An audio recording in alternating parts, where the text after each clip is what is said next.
వాల్మీకి సంఘం అంటే పెద్దతుమ్మ గ్రామంలో వాల్మీకి జనాంగం చెప్పేది ఏంటంటే వాల్మీకి సంఘంలో భక్త కన్నప్ప, శబరి, గుహుడు, ఏకలవుడు, ధర్మవ్యాధులు ఉన్నారు. వీళ్ళ నోట్లోకి మట్టి కొట్టి వాల్మీకి సంఘాన్ని నాశనం చేసి నీలాం సర్వనాశనం చేసాడు. అందుగురించే ఊరూరు తిరిగి గల్లి తిరిగి బోయలకు ఆదర్శవంతులు భక్త కన్నప్ప, శబరి, గుహుడు, ఏకలవుడు వాళ్ళు అడుగుజాడలు సాధించండి అని అట్లా బోర్డు వేసి పెట్టాలి. ఊరూళ్ళకి పెళ్లి కార్డులు వేసి పెళ్లి కార్డు కూడా వాళ్ళు ఫోటోలు ఇప్పించాలి. కళ్ళు తెరవండి, మానవత్వంగా బతకండి, చుక్క ముక్క బానిస కావద్దు, బండ బతకలు బతకొద్దు అన్నయ్య పెద్దతుమ్మ గ్రామంలో. కాబట్టి టైంపాస్ గాలుగా ఎప్పేసిగా ఎంగిలి ఆకలిగా కుక్కలు చెప్పి ఇస్రాగు చేశారు వాల్మీకి సంఘాన్ని. ఇప్పుడైనా మీరు కళ్ళు తెరవండి, ఆడపిల్లలు మగపిల్లలు చదివించుకోండి.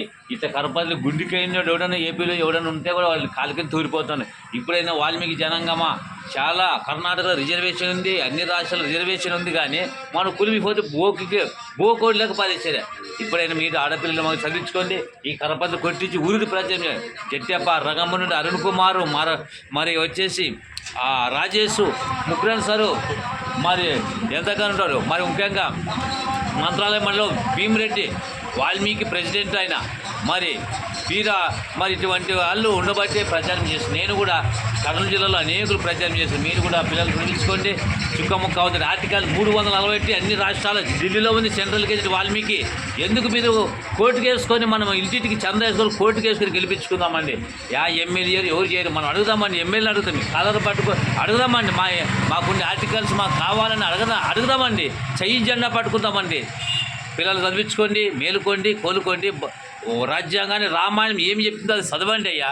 ఊరికే బానిసలాగా బతికితే లాభం లేదు. ఇప్పటికైనా మనం ముషులు అయిపోతాం, చచ్చిపోతాము, మన పిల్లల భవిష్యత్తు ఉంటుందనే ఉద్దేశంతో ఈ వాల్మీకి ఆర్టికల్ 340 సెంట్రల్ గెజిట్ ఏముందో, రాజ్యాంగంలో ఏమి ఇచ్చాడో అదే మనం కోర్టు కేసు అడుగుతామండి. అందరికీ ధన్యవాదాలు చేస్తూ పెద్దతుమ్మ గ్రామంలో ప్రతి ఒక్క బోయవాడు అందరూ కన్ను తెలుసుకునే ఉద్దేశంతో ఈ మాటలు తెలియజేస్తూ ముగిస్తున్నాను. అందరికీ ధన్యవాదాలు.